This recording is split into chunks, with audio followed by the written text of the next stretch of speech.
वो रोज कोई ना कोई ऐसी बात करते हैं जिससे भारत का सिर शर्म से झुक जाता है।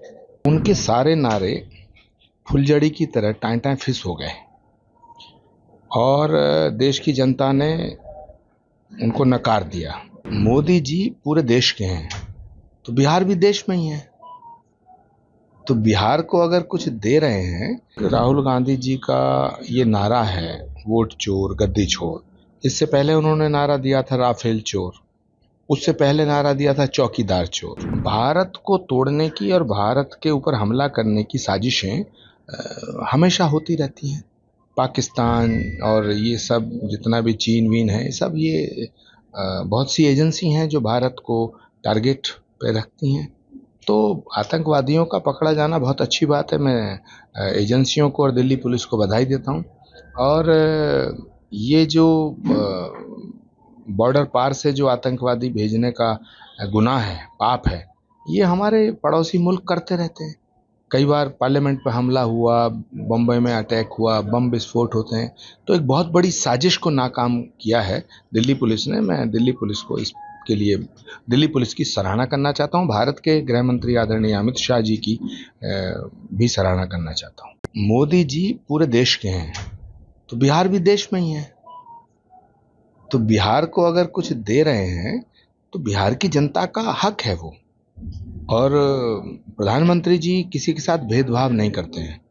वो जितना गुजरात के हैं उतना ही उत्तर प्रदेश के हैं, जितना उत्तर प्रदेश के हैं उतना ही बिहार के हैं, जितना बिहार के हैं उतना ही तमिलनाडु के हैं। प्रधानमंत्री जी की घोषणाओं को राजनीति से प्रेरित होकर के देखना, ये संकीर्ण सोच का परिणाम है। भारत को भारत बनाने में सभी का रोल है, उसमें सभी जातियों का रोल है, सभी धर्मों का रोल है।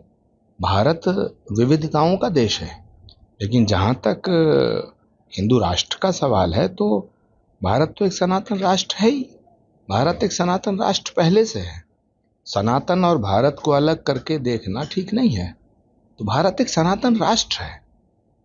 जहाँ तक धीरेन्द्र शास्त्री जी की बात है तो उन पर मुकदमा दर्ज करना, ना करना, मांग करना, ये तो लोकतंत्र में सबका अधिकार है। लेकिन भारत एक सनातन राष्ट्र है और जब तक सनातन है तब तक भारत है, और जब तक भारत है तभी तक सनातन है। भारत और सनातन एक दूसरे के पूरक है। तो ये प्रशासनिक मसले हैं।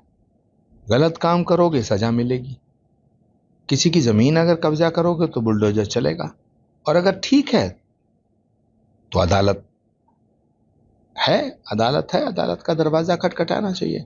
तो मुझे इस प्रकरण की कोई जानकारी नहीं है, लेकिन मैं ऐसा मानता हूं कि भारत में न्याय व्यवस्था है और बड़ी सशक्त है।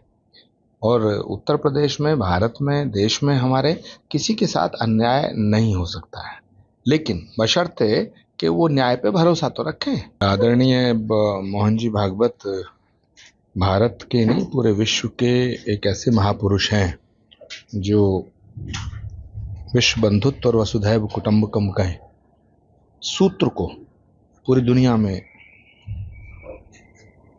फैलाने का कार्य कर रहे हैं। और उनका जीवन, उनके जीवन का एक एक पल, एक एक क्षण राष्ट्र को समर्पित है। तो मैं श्री कल्कि धाम की तरफ से, श्री कल्कि पीठ की तरफ से उनके स्वस्थ रहने की, उनके सानंद रहने की और उनके चिरंजीव होने की प्रार्थना भगवान से करता हूँ। और बहुत आत्मीय बधाई आदरणीय मोहन जी को श्री कल्कि धाम की तरफ से देता हूँ। जहाँ तक राहुल गांधी जी का ये नारा है वोट चोर गद्दी छोड़, इससे पहले उन्होंने नारा दिया था राफेल चोर, उससे पहले नारा दिया था चौकीदार चोर।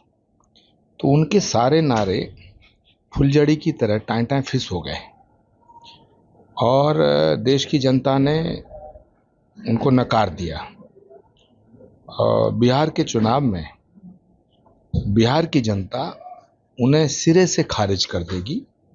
राहुल गांधी जी की बातें बिल्कुल जोकरों जैसी हो गई हैं। उन्हें अब कोई गंभीरता से नहीं लेता है, लेकिन फिर भी वो रोज कोई ना कोई ऐसी बात करते हैं जिससे भारत का सिर शर्म से झुक जाता है। भारत को अपमानित करने की बात करते हैं और भारत को तोड़ने की बात करते हैं। भारत सरकार को उनके बयानों पर संज्ञान लेना चाहिए और उनके खिलाफ संवैधानिक संस्थाओं को बदनाम करने का मुकदमा दर्ज होना चाहिए।